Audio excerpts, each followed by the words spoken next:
Hey Garth, it's good to be back on the show with you. Good to see you. Highlight of my week. I get to say that this time. Highlight of my week, Jason. Yeah, no, it's a highlight of my week. I see you got that book Outrage behind you. A Yes. little teaser. We will be interviewing the author of that book in our next season. I'm excited about that. Yeah. Yeah. Kurt Gray. Yeah. I'm super pumped. I think it's the message, the learning of that book from this book is has never been more timely. So I'd say, and a lot of it is about politics. And we're actually recording this on yeah. Election Day in Canada, so no predictions. We're not going to sit here and predict. But I'm just curious, Garth, have you ever been curious about running for office at any level? Running for office at any level in like formal government? Yeah, No, yeah, no. I haven't. But I'll share this, Jason. I can't remember the year. I think it was like 20.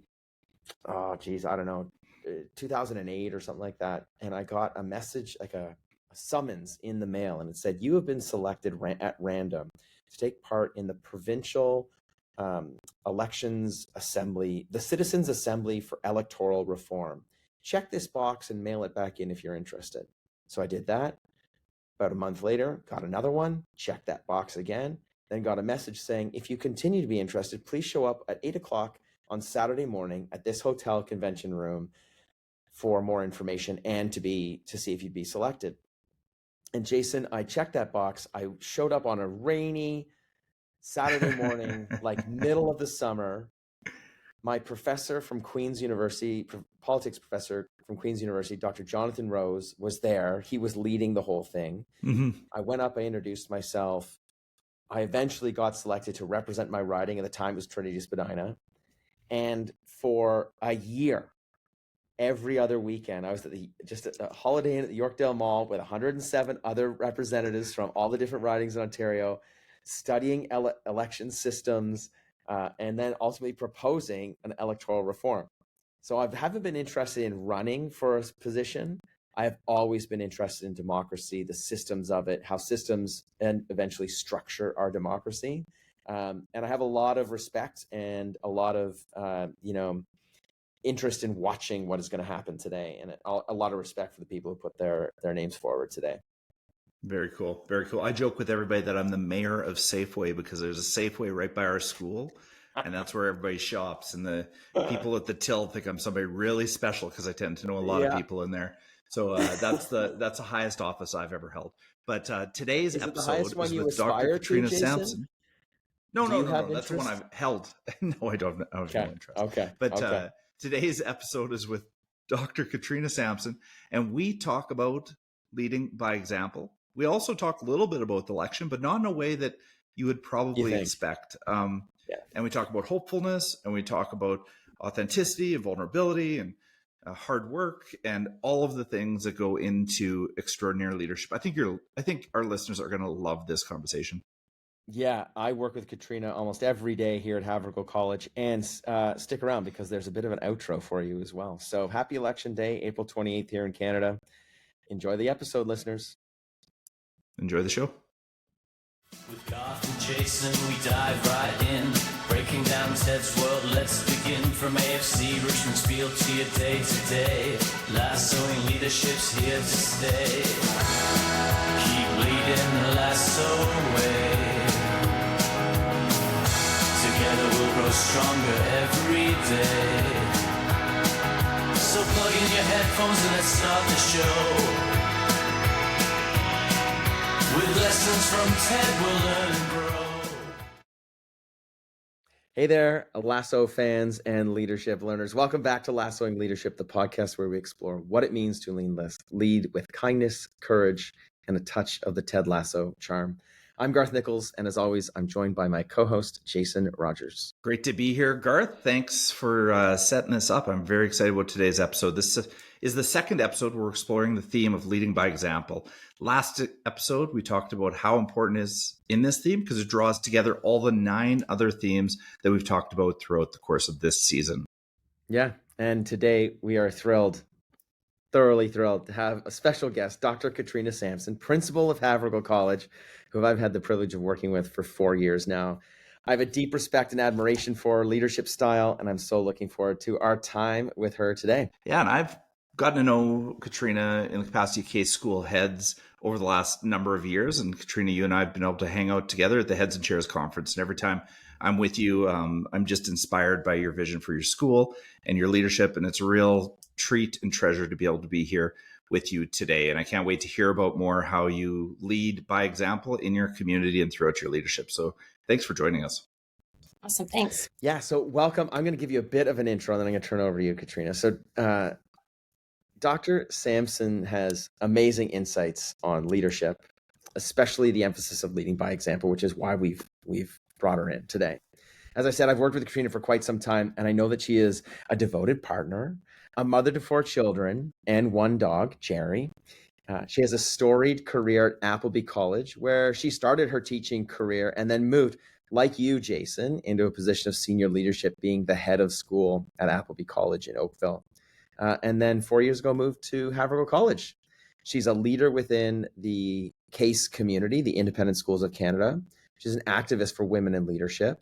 And so, Katrina, those are just some of the highlights, but can you tell us a little bit more about yourself, introduce you to our listeners? Sure. Thanks, Garth. And Jason. You know what I think it starts for me is that teaching has always been a love of mine. And I was one of those people who was drawn to teaching from the time that I was very young. I am the youngest of 5, and my siblings are significantly older than I am, although I'm not sure they'd love me saying that on a podcast. They are. And so what it meant is that while I did have some playmates around a little bit in the neighborhood, I grew up in a rural area. And so I did have a lot of time to kind of play by myself, because my siblings were well into their teenage and young adult years by the time I came around. And so that left a lot of time for imaginative play. And I often share, and I've shared with kids, about how I used to come home from school and I'd be so excited about what I learned that day. And I'd line up all my stuffed animals in front of my little chalkboard and I'd teach them lessons. And for me, I think that love of teaching really extends from the fact that I really enjoy people. I find people super fascinating. Even when I find them frustrating, I find them fascinating. And so if I look back on my career and those jobs and those roles that I found most satisfying, those were really roles where I had an impact or an ability to impact and hopefully positively impact others. So whether it was, teaching swimming lessons in a neighbor's pool, or skating, or running a summer camp, coaching. Then eventually when I was at Queen's, I ended up running orientation week, which was probably one of the most fun jobs I've ever had. I think what has ultimately drawn me throughout my career, and particularly to leadership, is that ability, or that hope in that ability, and the belief that I might be able to positively impact the experience of others. And so, if I think back, I remember being in high school and an amazing high school experience. I didn't go to an independent school. I went to a school just outside of Ottawa. And I had great relationships with teachers. And I obviously liked school. I enjoyed it.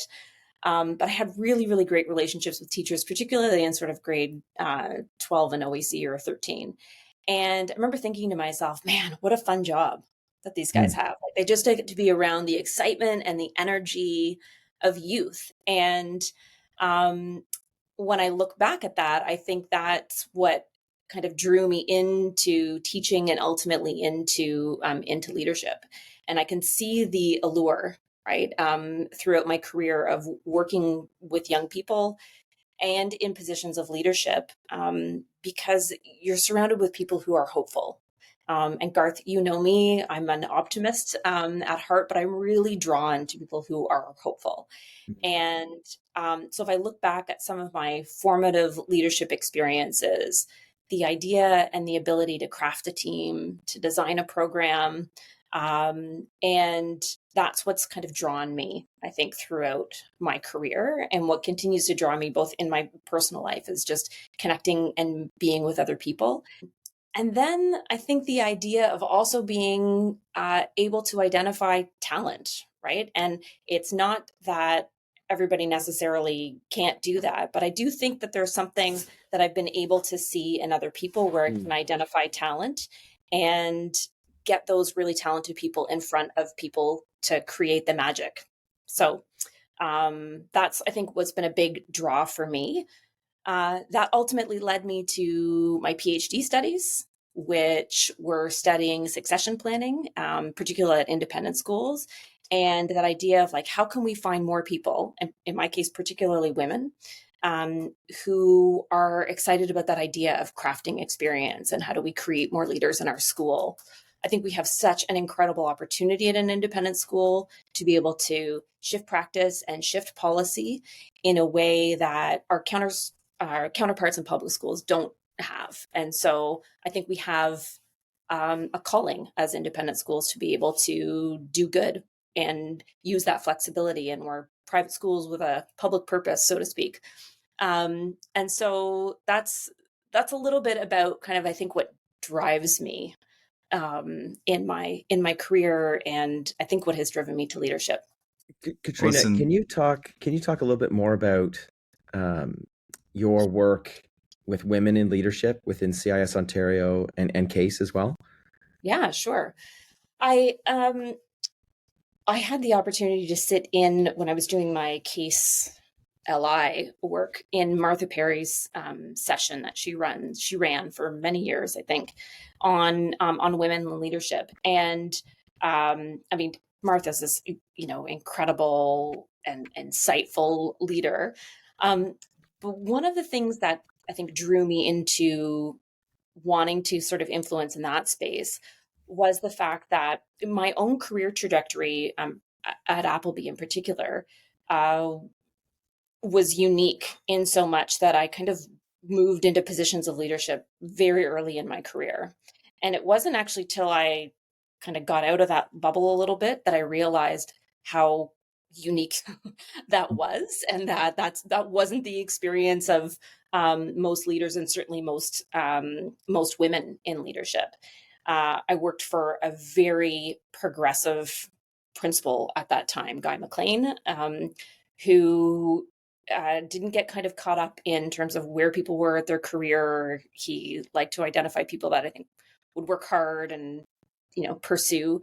And I didn't realize, again, at the time, because it was sort of my only experience, that in and of itself was a really unique experience. And so doing some of that work, taking that module over with a colleague of mine, Claire Kelly, and looking at how do we get more women, particularly to stay within the leadership pipeline in CASE, was really important to me. We have very demanding schools, right? They're not, 8:30 to 2:30 jobs. If you're at a boarding school, it's very much part of your life as well, which doesn't, or historically hasn't always meshed super well with family, particularly for women. So that was really important to be able to continue that on. And I did that for a couple of years, and now Claire Kelly's still doing that. A couple of other folks are doing that. But that was a particular area of interest for me as well from a PhD study standpoint. Now, Katrina, had I not already voted for Prime Minister today, I would have written you in, because I think all of that really does resonate with me when you talk about hopefulness and succession planning. Mm-hmm. And I think it all does lead to that place of eventually we're going to get there, to leading by example. But I want to come back to something you said right off the top. You said teaching has always been a love. Mm. And so I speak to a lot of aspiring leaders, men and women alike, and they say, I love teaching and I'm thinking about leadership, but I feel like I'm betraying my calling. And I know for myself, I love teaching too. And I always mourned leaving the classroom and moving into a leadership role, even though I love leadership as well.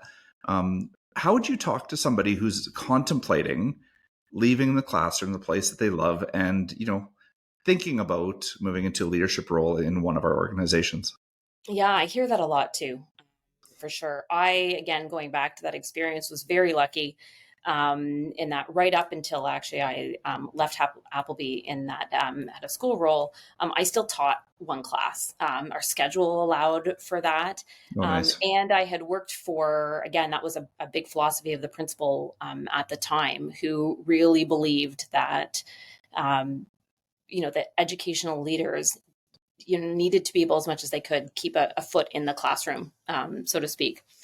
So I think there are ways. I miss it dearly. I miss it. Our schedule at Havergal doesn't allow me to be in there, although I'm trying.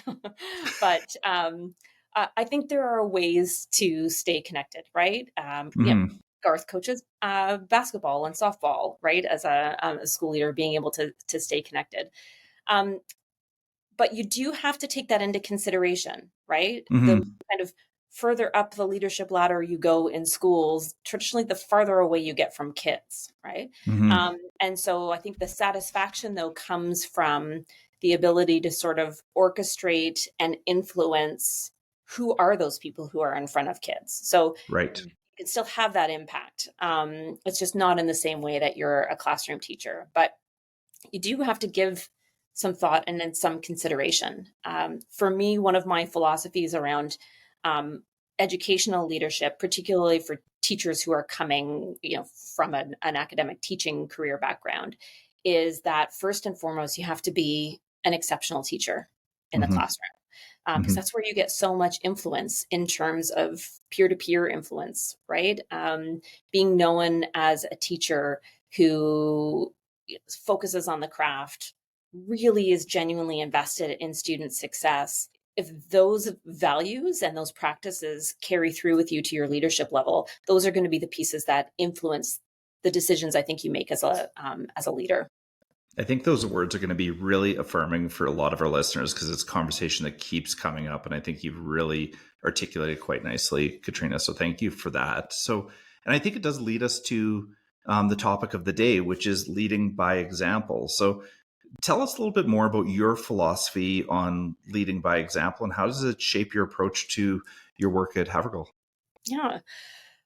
For me, leading by example, I think for the most part is actually focusing on those things that don't really require any particular talent, knowledge, or skill. Consistency, a willingness to work hard, a determination, being honest and open about what your priorities are. And if I think about as principal, I've tried to be as much as I can open with our team about who I am, what I value, what my hopes are, particularly for Havergal in this case.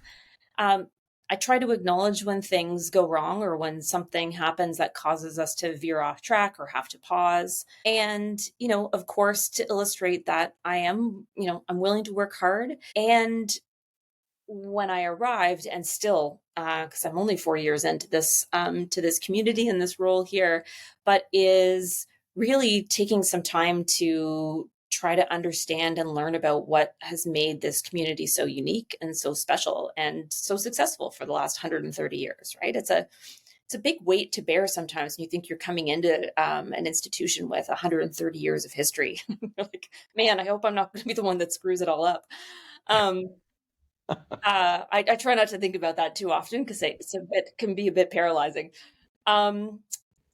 I think the other thing is I try to also be careful about where and when we're asking people for input. I think as a leading by example philosophy, one of the things I think I've found maybe annoying in the past in situations is where you have a sense that you're being asked for input, but a decision has probably already happened or an outcome has already happened. And I think there's been this trend a little bit in leadership that, consensus building is everything. And, we always want to be getting input. And that's true when the input matters, right? When the input doesn't matter, it feels like a waste of people's time. And time is probably our most precious resource. So it's not that I don't believe in getting input. Absolutely. I just think we need to be really careful when we're asking people. And when we're asking people in situations, we need to be prepared to listen to it. Doesn't mean accept it always, but, and I think that goes hand in hand with being open about what your priorities are as a leader, right? There's some decisions that leaders absolutely must make, and some decisions when you're in a leadership role that you and maybe only a few others are the only people who have, all the necessary perspectives and information in order to make that decision. And so my attempt with leading by example there is to try to do my best to communicate those decisions and be open and transparent when there isn't room or it isn't the right time to be asking for input, and then to communicate the why behind decisions, which is an ongoing, never ending process, and one I probably don't do enough of. Well, I mean, that's very hard to do, to communicate across like hundreds of years, but also thousands of people, right, who have graduated from the school. And I can attest to this, who are still very involved and invested in their school. Yeah. It's very difficult to do. But I'm going to just jump on something you said.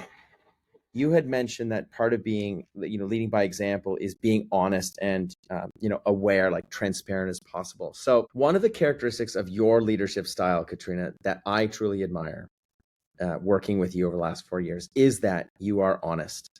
You're honest about providing feedback. You're straightforward and honest about how this job, being principal, is at times really challenging.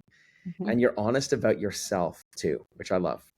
I remember once that you arrived to an SLT meeting and you were late, and you came in and you apologized profusely, but instead of ignoring the fact that you're late or assuming that, as some leaders do, I'm busy, they understand, let's just get the meeting going. But instead of doing all of that, blaming someone else for it, you sat down, you told us a story just about how hard it was to get your family out the door that morning, right? So, like someone forgot a backpack, or there was one time where someone thought it was a dress down day, but then you pulled up and it wasn't, so you had to turn around, you had to go home. I really appreciated that, because in that moment you confided, so to speak, in your senior leaders, which builds trust. You gave yourself some grace in the moment, and therefore we felt like you would give us grace if a moment came up for us. And I think that's very, very powerful. So can you tell us about how, being authentic, being honest, and that communication of it is a key part of leading by example? Yeah. One of the things that I have talked probably in the last couple of years when I have a chance to sort of address the students, and particularly the upper school students at Havergal, is just being open about the times where we have really messed up or we have failed. And I think, and Garth, you'll know this, I've spoken over the last year or so, where, we talk as a society about failure, and particularly in education, we talk about failure is so important, it's essential to learning.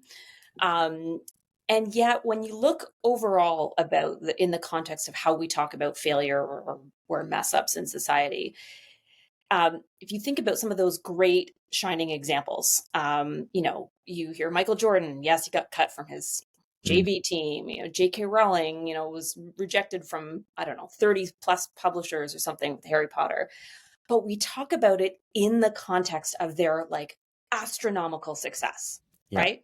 And so it's great to hear about Michael Jordan, getting cut after he is, won all these NBA championships and is, or J.K. Rowling after being, probably one of the most famous authors and most successful authors. But so that makes it hard, I think, for students in particular. It makes it hard for other people to connect with that sense of failure because it's overshone by their dramatic success. Yeah. And so I think my approach to leading by example is being honest and sharing the times where I've failed or I've really messed up, and particularly what I've learned from it and how I've survived, right? And in some cases, it is just survival, right? Like I made it through to tell another day.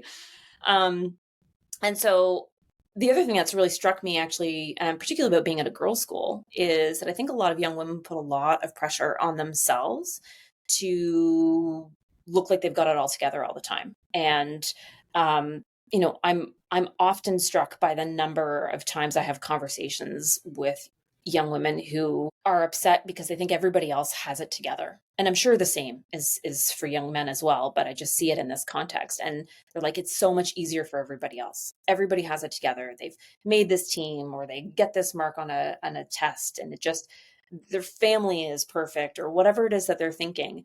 And I have to remind them, like, okay, well, this is the 7th conversation I've had in 2 weeks Yeah. of where somebody else thinks they have it all together. And so clearly they don't, right? But I don't think we share enough and are vulnerable enough. And I think particularly in a school where the kids are so driven and they are so smart, um, that there is this sort of veneer sometimes about thinking that showing any kind of failure or struggle is a sign of weakness or. Okay, Katrina, that's unbelievable. Your view on leading by example and your philosophy is so clear, and you've taken so many incredible points and illuminate them for our listeners, and I thank you for that. One thing you said a little bit earlier in the conversation is, this job is a lot to bear, right? And it's a lot. I think school leadership, independent school leadership, is a big responsibility. But you must have people who you look to, who you admire, or influence your leadership, or you learn from, or who are some of those people that shape who you are as a leader and continue to shape that? So okay, this I hope this doesn't make me super unpopular right now, but it is election day here in Canada, and while I know that Canadian politics or politics in general and political leaders are not really held up recently around examples of leadership. One of the things that I think I have always really respected, particularly again about Canadian politicians and probably even more so about kind of municipal level politicians, is that it is this great act of service to put It's up true. one's hand and to serve in that capacity. And so that's sort of been on my mind today, given the day that it is. And, I don't think we give those everyday citizens enough credit, regardless of whether they're a leader of a major political party or a town councillor who's running. The fact is that most of these people could have or have had careers that are far more lucrative, far less stressful, far less annoying probably than serving in that capacity, and yet they put their hand up because they think they have something to contribute, right? They think they have an ability to make the experience of everyday Canadians better. And so if I think about what draws me to education, and when I think about teachers, I think there's a lot of similarity there in terms of that kind of servant leadership approach, and the idea of putting one's hand up, and a certain amount of sort of self-sacrifice that exists there. So, there's a lot of cynicism about politics, and maybe I will limit my comment about political leaders to the Canadian context right now. But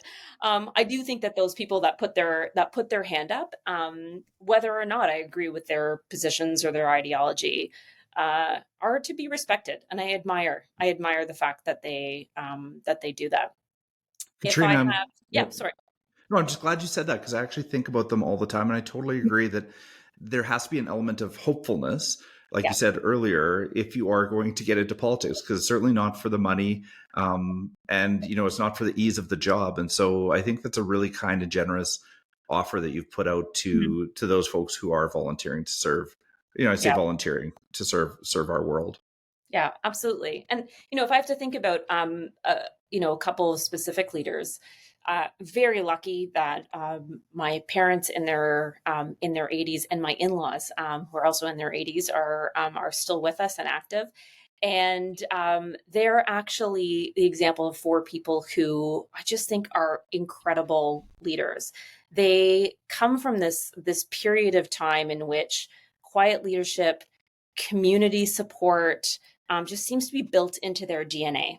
And, if I look at, my in-laws, if I look at my parents, and, how they dedicated their lives and continue to dedicate what they can to serving others, whether it's through volunteering or their careers, pre-retirement, work that they do in their churches or their communities, it is just an example of that sense of giving back to others, and for the betterment of others in their experience. And so those would be, some examples of leaders that I would find quite inspiring. I love that you mentioned leading by example and politics in the same sort of conversation, because sometimes we look at it as maybe more impassioned and maybe sometimes irrational. But I think one of the key parts of your leadership is that you can see beyond just the veneer. You've mentioned that word already, but you can see just beyond the veneer of what is the headlines, what's on the TV, what's grabbing, on social media. And you can see beyond them to the fact that they have volunteered their time, that they are in a position of service leadership, which is what I also hear you saying about your in-laws and your own parents too, this quiet servant leadership, which I love. Katrina, thank you so much. This has been an amazing conversation. I always take some notes here. You've talked about how important it is to be honest, to be aware, and balance that with being careful about when you solicit input from others, how important it is to communicate the why and the when to do that. And that you're leading by example in the ways that don't require talent. You have a lot of talent as an educator, but you're leading in the ways that don't require talent. And some of those ways are hope and optimism, telling your stories, allowing people, creating space for them to be vulnerable, sharing beyond their, as you said, veneer about, I just survived to live another day. I really, really appreciate that. And I know Jason got a lot out of this too. Jason? Yeah, and same type stuff, Katrina. I mean, early in the conversation, you did say there's no substitute for hard work. And I think that's true. This is hard work. And I don't think it takes a remarkable amount of talent, but it takes a lot of care, a lot of hopefulness, and a lot of stick-with-itness. I love how authentic and vulnerable and respectful you are in all of these conversations. I think that's just really a pinnacle of leadership. And I think you just embody that in each of these answers. You somehow tried to put a positive spin on politics in this day and age where outrage is a thing. And I think that's like absolutely incredible. And you do talk about respecting the role and the responsibility and embracing the non-catastrophic failure in our day ins, day outs. And I think that demonstrated by the leader does, get into not only our staff in a school situation, our students as well. And I just was really, really inspired by how you use the word hopeful and the fact that you need to remain hopeful. And I think all of us can learn that lesson in our profession, in our work, but also in our life. And I really appreciate you for that. So thank you for all that wisdom you brought today, Katrina. Really, really inspired. Well, thanks, you guys. I appreciate it. I enjoyed it. Enjoyed the grace that you have also shown me over the last hour or so as we work to find a time here to connect. So I was just going to say, so here's your leadership challenge for the week, dear listeners. Reflect on how you can lead by example in your own community. Think about what Katrina said about honesty, optimism, hope, whether it's through small acts of kindness, taking initiative, holding space for others to take initiative. How will your actions inspire leadership in others? There we go. And as we wrap up today's episode with Dr. Samson, thank you for sharing your insights and experiences with us. People will be far richer for having listened to your experience and letting that absorb in. Your dedication by leading by example and fostering a culture of excellence and belonging is truly commendable. So we have a bit of a tradition here, Katrina. If you wouldn't mind, can you send off our listeners with our tagline? You got it. Thanks. And until next time, keep leading the Lasso way. All right, thanks everybody. Katrina. Thanks, everybody. Thanks, Katrina. Thanks. With Garth and Jason, we dive right in, breaking down Ted's world. Let's begin from A. Okay, I can't leave this conversation with Dr. Samson just yet. So I want to ask you one more question, because you mentioned it's election day across Canada. Today at Havergal College, we also announced our incoming leaders for the 2025-2026 year. As a leader, as a woman in leadership, in a school that aspires to create and develop the world's next leaders, can you offer them a piece of advice or wisdom? Ooh, that does feel like a lot of pressure. But yes, it is election day, election season. Here's what I would offer in terms of advice is remember the purpose. That as a leader, you're there to realistically better the experience of other people. It is not about legacy making. It is not about, pride or power, but it is really popularity. Yeah, it is really about remembering the purpose, and the purpose is to try to make things better than when you found them. Beautiful. Others. Yeah, beautiful. I love it. Thank you, Dr. Samson. Wow. Step up to the mic. It's time to play Lassoing Leadership. Every day, from the pitch to the boardroom, lessons call to mind. Keep leading the lasso way. You'll find we've got heart, we've got soul, and humor too. Exploring how TED shows what leaders should do. With Garth and Jason, we dive right in, breaking down TED's world. Let's begin from AFC, Richmond's field to your day-to-day. Lassoing leadership's here to stay. Keep leading the lasso way. Together we'll grow stronger every day. So plug in your headphones and let's start the show.